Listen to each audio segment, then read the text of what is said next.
Peggy 7.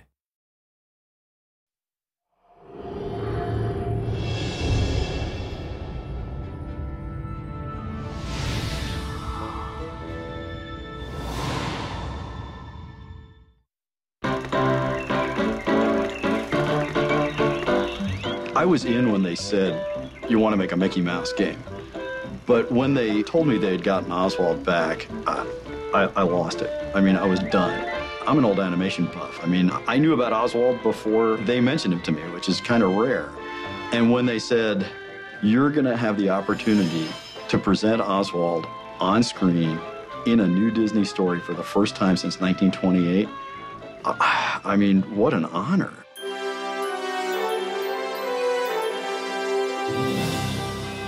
Well, Oswald the Lucky Rabbit was Walt Disney's first cartoon star, and he predates Mickey, of course.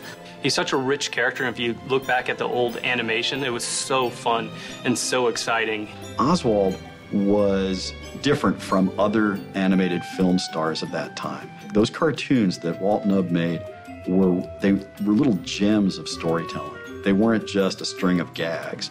Oswald would fall in love, have to deal with a rival. He would go to war. He would do all sorts of things. He was way ahead of his time.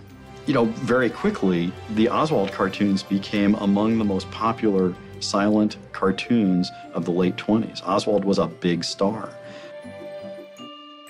In the late 20s, after just about 18 months of prominence, Walt went to his distributor to renew his contract and wanted more money to make better cartoons. I mean, even then, Walt was all about quality.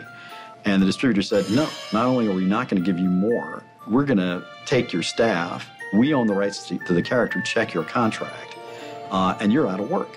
After losing that character, Walt went back to the drawing board, literally, and Mickey Mouse comes into being. And so Mickey Mouse goes down a path of success no one saw coming. Maybe Walt did, but you know, he is what he is. Everyone on Earth knows who Mickey Mouse is. And Oswald just kind of disappeared. There are all sorts of stories about how Mickey was created, but he was created only because the rights to Oswald had been lost. That's the tragedy of Oswald. He really was poised to be the most successful and popular cartoon star in the world. But Mickey came along, and the rest is history. Oswald came back into the Disney fold in 2006, not to star in Disney Epic Mickey, but rather to serve as a catalyst for the game, because really he was the first forgotten character in Disney history. That's kind of the factual story. The heart of that story, though, is Oswald is Mickey Mouse's older brother. And Oswald looks at Mickey's success and just says, I was famous. You stole the life that should have been mine.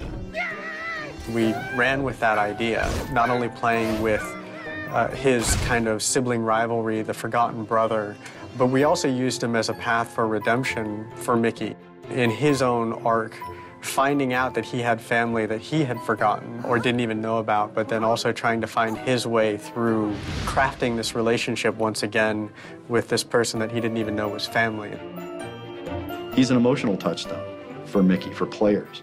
As you see Oswald change in the way he's responding to Mickey because of what the player is doing as Mickey, you can sort of gauge your progress. Oswald ultimately does re-engage with Mickey. Mickey does redeem Oswald. And that growing relationship is a measure of the player's progress.